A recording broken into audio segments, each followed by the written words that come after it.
अस्सलाम वालेकुम students, I hope कि आप सब लोग बिल्कुल खैरियत से होंगे। तो आज का हमारा टॉपिक है आयनाइजेशन एनर्जी। आज हम लोगों ने आयनाइजेशन एनर्जी के बारे में पढ़ना है। तो सबसे पहले इसकी रीडिंग करने से पहले मैं आप लोगों को बता दूं कि आयनाइजेशन एनर्जी कौन सी एनर्जी कहलाती है। अच्छा, अब एक एटम में से आप लोगों ने एक इलेक्ट्रॉन निकालना है। उस इलेक्ट्रॉन को निकालने के लिए जितनी आयनाइजेशन एनर्जी की ज़रूरत पड़ेगी, मीन्स के जितनी एनर्जी रिक्वायर्ड होगी, उसको आयनाइजेशन एनर्जी कहते हैं। मतलब कि एक एटम के अंदर से, जैसे कि मैं यहाँ पर बना देती हूँ कि ये न्यूक्लियस है और ये आउटर मोस्ट शेल है। आउटर मोस्ट शेल मतलब एटम का सबसे लास्ट वाला शेल, वैलेंस शेल, उसमें इलेक्ट्रॉन्स होते हैं। तो अब हम लोगों ने एक इलेक्ट्रॉन को निकालना है, इस एटम में से इस इलेक्ट्रॉन को निकालना है। तो उस इलेक्ट्रॉन को निकालने के लिए हमें जितनी एनर्जी चाहिए होगी, जितनी फोर्स चाहिए होगी, उसको हम आयनाइजेशन एनर्जी कहते हैं। इसकी इंग्लिश में हम लोग डेफिनेशन इस तरह से करेंगे: minimum energy required to remove electron from the atom is called ionisation energy. तो आप लोगों की बुक में उन लोगों ने आयनाइजेशन एनर्जी को first ionisation energy, second ionisation energy and third ionisation energy, ionisation energy की 3 डेफिनेशंस करके समझाया हुआ है। तो सबसे पहले हम फर्स्ट आयनाइजेशन एनर्जी पढ़ेंगे, फिर सेकंड आयनाइजेशन एनर्जी और फिर थर्ड आयनाइजेशन एनर्जी। सबसे पहले मैं आप लोगों को ये बात बता दूं कि ये जो आयनाइजेशन एनर्जी है ना, ये आप लोगों का लॉन्ग क्वेश्चन में आता है। आयनाइजेशन एनर्जी आप लोगों के पहले चैप्टर का इम्पोर्टेंट लॉन्ग क्वेश्चन है और ये लॉन्ग क्वेश्चन के हिसाब से आप लोगों ने प्रिपेयर करना है। तो ये जो आयनाइजेशन एनर्जी का टॉपिक हम पूरा पढ़ेंगे, ये लॉन्ग क्वेश्चन भी और इसमें से शॉर्ट भी आ सकते हैं। तो आज हम लोग सिर्फ आयनाइजेशन एनर्जी का इंट्रो वगैरह पढ़ेंगे, फिर फैक्टर्स अफेक्टिंग आयनाइजेशन एनर्जी और periodic trends in ionisation energy हम अगले लेक्चर में पढ़ेंगे। तो सबसे पहले आज के लेक्चर में हम लोगों ने ये समझना है कि आयनाइजेशन एनर्जी है क्या। तो आयनाइजेशन एनर्जी मैंने बता दिया कि एक एटम में से अगर हम लोगों ने जो इलेक्ट्रॉन रिमूव करना है, उसको रिमूव करने के लिए जितनी एनर्जी हम लोगों को चाहिए होगी, उसे हम आयनाइजेशन एनर्जी कहते हैं।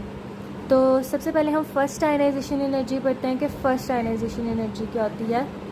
तो यहाँ पे लिखा हुआ है: the energy needed to remove 1 electron from each atom in 1 mole of atoms of the element in the gaseous state to form 1 mole of gaseous plus 1 ion is known as ionization energy। इसको हम लोगों ने इससे symbolize करना है। अच्छा, the energy needed to remove 1 electron from each atom, वो ताकत, वो एनर्जी जो हमें चाहिए होगी एटम में से 1 इलेक्ट्रॉन, एक इलेक्ट्रॉन रिमूव करने के लिए इन 1 mole of atoms of the element, उस एटम के एक मोल में से, उस एलिमेंट के एटम के एक मोल में से, in the gaseous state. Gaseous state, अच्छा, आयनाइजेशन एनर्जी ना, अगर कोई चीज़, अगर कोई एटम होंगे ना, अगर एटम होंगे तो हम ही, तो अगर एटम गैसियस फॉर्म में होंगे, मतलब एटम लिक्विड और सॉलिड होंगे, तो हम उसमें आयनाइजेशन एनर्जी या इलेक्ट्रॉन नहीं निकाल सकते। लेकिन अगर एटम्स गैसियस स्टेट में होंगे, मतलब वो गैस के होंगे, तो हम उसमें से आयनाइजेशन एनर्जी उसमें होती है। अदरवाइज आयनाइजेशन एनर्जी सॉलिड में और लिक्विड में पॉसिबल नहीं है, ये सिर्फ गैसियस स्टेट में पॉसिबल है। To form 1 mole of gaseous plus ions, क्या बनाना हम लोगों ने? 1 मोल ऑफ पॉजिटिव आयन बनाना है, पॉजिटिव गैसियस आयन बनाना है, is known as ionisation energy, is known as first ionisation energy, कि इसे हम फर्स्ट आयनाइजेशन एनर्जी कहते हैं। तो सबसे पहले हमारे पास उन्होंने सोडियम की एग्जांपल दी हुई है। तो हमारे पास यहाँ पे सोडियम है, Na, यहाँ पे हम लोगों के पास इसी तरह से लिखा हुआ है Na। तो हम लोगों ने जब इसका रिएक्शन करवाया तो हम लोगों ने Na में से एक इलेक्ट्रॉन निकाल दिया, तो हमारे पास बच गया Na पॉजिटिव प्लस एक इलेक्ट्रॉन हमने निकाल लिया। तो इसमें से हमें एक इलेक्ट्रॉन निकालने के लिए कितनी आयनाइजेशन एनर्जी यूज़ हुई? 494 किलोजॉल पर मोल। इतनी आयनाइजेशन एनर्जी सोडियम में से एक इलेक्ट्रॉन निकालने के लिए हमें रिक्वायर्ड हुई। एक और एग्जांपल दी हुई उन्होंने, हमारे पास इन्होंने जो एग्जांपल दी हुई है कैल्शियम की एग्जांपल दी हुई है Ca कैल्शियम। इसमें से हम लोगों ने एक इलेक्ट्रॉन निकाला, एक इलेक्ट्रॉन निकाला तो पॉजिटिव Ca बन गया। पॉजिटिव कैल्शियम एक इलेक्ट्रॉन निकाला, तो इसको निकालने के लिए हमें कितनी आयनाइजेशन एनर्जी रिक्वायर्ड हुई? 590 किलोमीटर पर जाउल, 500 किलो जाउल पर मोल। वो किलोमीटर मेरे मुंह से निकल गया, लेकिन यहाँ पे 590 किलो जाउल पर मोल इतनी आयनाइजेशन एनर्जी हमें रिक्वायर्ड हुई इस एटम में से एक इलेक्ट्रॉन निकालने के लिए। तो देखें ये फर्स्ट आयनाइजेशन एनर्जी है ना, तो Hi को 1, यहाँ पे 1 लिखा हुआ है, इसके साथ रिप्रेजेंट किया गया। तो अब आगे हम लोगों के पास है second ionisation energy. If a second electron is remove from each ion in a mole of gaseous plus 1 ion in a gaseous 1 plus ions, we call it the second ionization energy if the second electron is removed from। अच्छा, अब जैसे कि एक electron से हम लोगों ने एक इलेक्ट्रॉन से नहीं, एक एटम से हम लोगों ने एक और इलेक्ट्रॉन निकालना है। मतलब कि एक इलेक्ट्रॉन हम निकाल चुके हैं, लेकिन हम लोगों ने एक और इलेक्ट्रॉन निकालना है from each ion in a mole of gaseous plus 1 ion। Each ion, हर आयन में से, gaseous plus 1 आयन के मॉल में से, we call it second ionisation energy. उसको हम सेकेंड आयनाइजेशन एनर्जी कहते हैं, जिसको हम लोगों ने इससे रिप्रेजेंट करना है। Again using the calcium as an example, इसी कैल्शियम को उन्होंने एज एन एग्जाम्पल यूज़ किया। तो यहाँ पर देखें, यहाँ पर हम लोगों ने एक इलेक्ट्रॉन निकाल चुके, तो यहाँ पे हमारे पास Ca पॉजिटिव 1 आ रहा है। ठीक है, 1, अगर यहाँ पे 1 है तो हम खाली पॉजिटिव लिखेंगे, क्योंकि 1 को लिखने की इतनी ज़रूरत नहीं होती। तो यहाँ पे ये सारे एलिमेंट्स गैसियस स्टेट में है, ये लिक्विड या सॉलिड स्टेट में नहीं है, क्योंकि आयनाइजेशन एनर्जी सिर्फ गैसियस स्टेट में पॉसिबल होती है। तो Ca पॉजिटिव को हम लोगों ने एक और इलेक्ट्रॉन निकालना है इसके अंदर से, तो हम लोगों ने एक और इलेक्ट्रॉन निकाला, तो ये पॉजिटिव 2 हो गया, और एक इलेक्ट्रॉन निकाला तो एक इलेक्ट्रॉन निकल गया। इसको निकालने के लिए हमारे पास कितनी एनर्जी रिक्वायर्ड हुई? 1150 किलो जाउल पर मोल, मतलब कि उससे डबल एनर्जी हम लोग को रिक्वायर्ड हुई। अच्छा, डबल एनर्जी क्यों रिक्वायर्ड हुई? कि जब हम लोगों ने पहले एक इलेक्ट्रॉन निकाला था ना एटम के अंदर से, ये एटम है, समझिए ये कैल्शियम का है, तो इधर 3-4 इलेक्ट्रॉन्स और भी हैं। ये वैलेंस शेल है उसका, सबसे लास्ट वाला shell.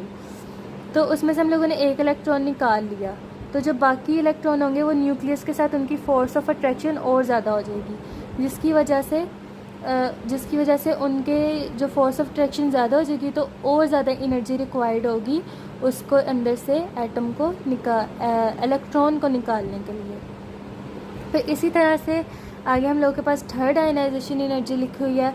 Removal of a third electron, तीसरे इलेक्ट्रॉन का रिमूव करना है from each ion in a mole of gaseous 2+ ion, एक ऐसे आयन के अंदर से, उसी आयन के अंदर से जिसके अंदर से हम लोग पहले भी 2 इलेक्ट्रॉन निकाल चुके हैं।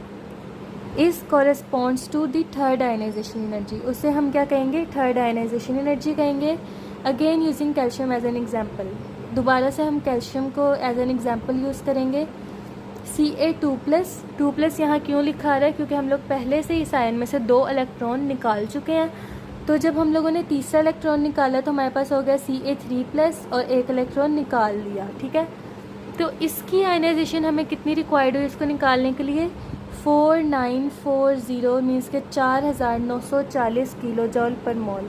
आप लोग देखें, आप लोगों ने नोटिस तो किया होगा कि आप लोग सोच रहे होंगे कि सबसे पहले जब हम लोगों ने निकाला था उसमें हम लोग को 590 की थी, फिर उसके बाद जब हम लोगों ने निकाला था तो हम लोग को उससे डबल एनर्जी रिक्वायर हुई थी। तो अब तो ये 1150 से एकदम ही जंप करके 4900, वही 5000 के करीब, कि ये 4 गुना बढ़ गई है। तो ये क्यों बढ़ी है? अभी हम लोगों ने तीसरा इलेक्ट्रॉन निकाला है, तो मैं आप लोग को बताती हूँ कि ये हमारे पास एक एटम था ना, और इसके बीच में न्यूक्लियस था। समझिए यहाँ पे 4 इलेक्ट्रॉन्स थे हमारे पास कैल्शियम के लास्ट शेल में, वैलेंस शेल में। एक इलेक्ट्रॉन निकाल दिया, दूसरा इलेक्ट्रॉन निकाल दिया, फिर जब ये तीसरा इलेक्ट्रॉन हमने निकालना था ना, तो ये जो सिर्फ 2 इलेक्ट्रॉन रहते थे तो इनकी आपस में फोर्स ऑफ अट्रैक्शन न्यूक्लियस के साथ इतनी ज़्यादा बढ़ गई थी कि उसको निकालने के लिए हमें 4 गुना ज़्यादा एनर्जी रिक्वायर्ड हुई उसको निकालने के लिए, जिसकी वजह से आयनाइजेशन एनर्जी हमारी 4944 गुना बढ़ गई, क्योंकि फोर्स ऑफ अट्रैक्शन न्यूक्लियस और एटम के दरमियान, इलेक्ट्रॉन के दरमियान बहुत ज़्यादा बढ़ चुकी थी, जिसकी वजह से एटम को निकालना मुश्किल था।